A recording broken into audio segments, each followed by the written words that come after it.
ప్రతి ఒక్కరు కూరగాయలు, ఆకుకూరలు పండిస్తా ఉంటారు మీ టెర్రస్ గార్డెన్ లో. కానీ టెర్రస్ గార్డెన్ లో పండించిన కూరగాయలు, ఆకుకూరలతో విత్తనాలు సేవ్ చేయడం ఎలా అనేది చాలా మందికి తెలియక ఆ పండిన కాయలు అనేది పడేస్తా ఉంటారు. అలాగే విత్తనాల కోసం అలా మార్కెట్ వెళ్ళి కొంటారు. అయితే ఈ వీడియోలో మనం పండించిన ఆకుకూరలతోని, కూరగాయలతో ఎలా విత్తనాలు సేవ్ చేయడం అనేది నేను కంప్లీట్ గా డీటెయిల్స్ చెప్తాను. నౌ ఈ వీడియో చూసే ముందు welcome to terrace garden Vizag. So చూసారు కదా ఫ్రెండ్స్, నిన్న నేను ఒక వీడియో మీకు పెట్టాను. మా టెర్రస్ గార్డెన్ లో పండించిన దోసకాయల గురించి నేను ఒక వీడియో చూపించాను. అయితే మన టెర్రస్ ఇవి ఎలాగా మనం వంటకు యూజ్ చేస్తాం, ఇందులో వచ్చిన సీడ్ అనేది పడేస్తా ఉంటాం. అలా కాకుండా మనం పండించిన ఆకుకూరలు, ఈ దోసకాయలతో విత్తనం ఎలా సేవ్ చేయాలి, విత్తనం ఎలా సేవ్ చేసి తర్వాత మనం ఎలా యూజ్ చేయాలి, దీన్ని ఎలా ప్రాపగేట్ చేసుకోవాలని నేను క్లియర్ గా చెప్తాను. ఫస్ట్ మీరు ఇది ఇలా కట్ చేసుకున్న తర్వాత, ఎలాగా కూరకి కట్ చేస్తూ ఉంటారు. కట్ చేసిన తర్వాత ఇలా ఉంటది. ఇలా వచ్చిన తర్వాత మనం ఏం చేస్తాము, ఈ సీడ్ అనేది తీసేస్తాం. సీడ్ తీసేసి పడేస్తాం. పడేయకుండా ఇప్పుడు ఈ ఉంది కదా, ఈ సీడ్ తీసి వాటర్ లో వేసేయండి. చాలా మంది చేసే తప్పు ఏంటంటే ఈ సీడ్స్ ఇలా వేసేస్తే, డైరెక్ట్ గా వేసేస్తే మొక్కలకి పనికొస్తాయి కదా, వెంటనే మొక్క వచ్చేస్తుంది కదా అనుకుంటారు. అలా చేస్తే తక్కువ ఈల్డ్ వస్తుంది, అంటే త్వరగా మీకు మొలకెత్తడం అనేది, అంటే ఎక్కువ మొక్కలు అవి రావు. అలా కాకుండా నేను చెప్పిన పద్ధతి ప్రకారం చేస్తే మీకైతే మాత్రం చాలా మొక్కలు వస్తాయి. అయితే ఇప్పుడు ఈ విత్తనం ఉంది కదా, ఈ విత్తనం మీరు ఎప్పుడు డైరెక్ట్ గా మొక్క దగ్గర వేసేసి విత్తనాల్లా చేసేయకూడదు. అలా చేయకుండా ఫస్ట్ ఇలా వాటర్ లో వేసి కడుక్కోవాలి. ఈ వాటర్ లో వేసుకొని కడుక్కుంటారు కదా, కడుక్కున్న దాన్ని స్ట్రైనర్ తీసుకోండి.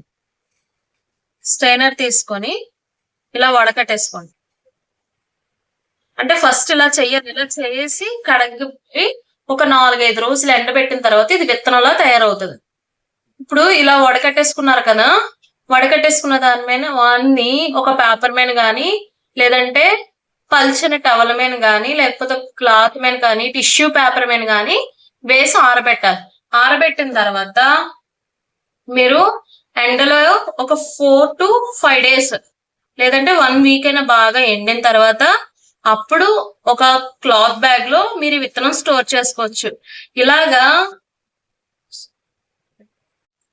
మీరు ఇలాగా వడకట్టింది ఇలాగ మెత్తని క్లాత్ మీద వేసుకోండి.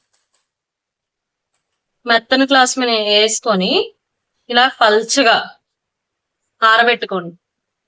మీరు ఇలా విత్తనాలు సేవ్ చేసుకొని 10 మందికి గార్డెన్ మీట్స్ అయినప్పుడు 10 మందికి విత్తనాలు ఇవ్వండి. వాళ్ళు కూడా చాలా మంది బయట విత్తనాలు కొనాలంటే విత్తనాల కాస్ట్ చాలా ఎక్కువగా ఉంది. విత్తనాలు అమ్ముతున్నారు కదా ఎక్కువ కొనేయకుండా మన దగ్గర ఉన్న విత్తనం 10 మందికి షేర్ చేస్తే వాళ్ళ దగ్గర ఉన్న విత్తనం కూడా మనకి షేర్ చేస్తారు. ఇలా 10 మందికి షేర్ చేయడం వల్ల ఆర్గానిక్ గా పండించే పంటలకి మనం ప్రోత్సహించిన వాళ్ళు అవుతాం. చూడండి, ఇగో ఇలాగా ఆరబెట్టిన తర్వాత మీరు ఎండలో పెట్టండి. ఎండలో పెట్టేసి ఒక 1 week ఇలాగా ఎండిన తర్వాత కొద్దిగా కలర్ అనేది చేంజ్ అవుతుంది కదా, కొద్దిగా గట్టి పడినట్టు అవుతుంది. ఆ గట్టి పడినట్టు అయిన తర్వాత ఆ విత్తనం తీసి మీరు ఒక క్లాత్ బ్యాగ్ లో స్టోర్ చేయండి.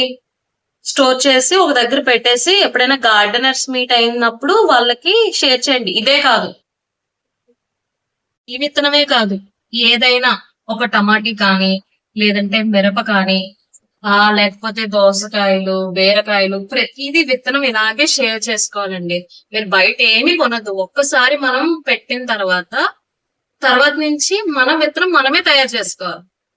బయట అన్ని మనకి కొన్ని దేశీ సీడ్స్ అని కూడా చెప్పి అమ్ముతున్నారు. అవి దేశీ సీడ్స్ వేసినా కూడా రావట్లేదు. సో ఎవరికైనా దేశీ సీడ్స్ విత్తనాలు కావాలనుకుంటే మమ్మల్ని కాంటాక్ట్ అవ్వండి. మీ అడ్రస్ కి మేమైతే షేర్ చేస్తాము.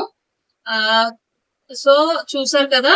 లేదు అంటే ఇంకొక ప్రాసెస్ ఏంటంటే, ఇప్పుడు ఇదే దోసకాయ ఉంది, మనం ఇలా కాకుండా బాగా పండే వరకు పాదు కొదిలేయండి. ఇదే కాదు, వంకాయ కానీ చిక్కుడుకాయ కానండి, బాగా పండే వారికి మొక్క కొదిలేయండి. మొక్క వదిలిన తర్వాత అది పండుతుంది కదా, పండిన తర్వాత అప్పుడు తీసి అందులో విత్తనం చేసి నేను చెప్పినట్టు ఇలాగే చేసి ఎండబెట్టేయండి. ఎండబెట్టేసి ఒక దగ్గర స్టోర్ చేసి 10 మందికి విత్తనాలు పంచండి. వాళ్ళు కూడా మనల్ని చూసి ఓకే మేము మా ఇంట్లో వండుకోవడానికి పంట మేమే పండించాలి అన్న ఆలోచన వాళ్ళకి వస్తుంది. మనల్ని చూసి 10 మంది అన్న మారుతారు. మనం ఆ ప్రయత్నం అదే చెయ్యాలి ఖచ్చితంగా. సో ఈ వీడియోలో అయితే కంప్లీట్ గా చూసారు కదా, ఒక విత్తనం అనేది ఎలా సేవ్ చేయాలనేది కూడా, ఎలా సేవ్ చేయాలి, ఎలా స్టోర్ చేయాలని కూడా నేను క్లియర్ గా చెప్పాను. సో మీకు నేను చెప్పిన ఈ ట్రిక్ అయితే మీకు నచ్చితే మాత్రం లైక్ చేయండి, షేర్ చేయండి, సబ్స్క్రైబ్ చేయండి. టెర్రస్ గార్డెన్ వైజాగ్ అనేది ఇంకా ముందుకి మంచి ట్రిక్స్ తో మంచి ఆలోచనలతో వచ్చి మీకు వీడియో అయితే షేర్ చేస్తుంది.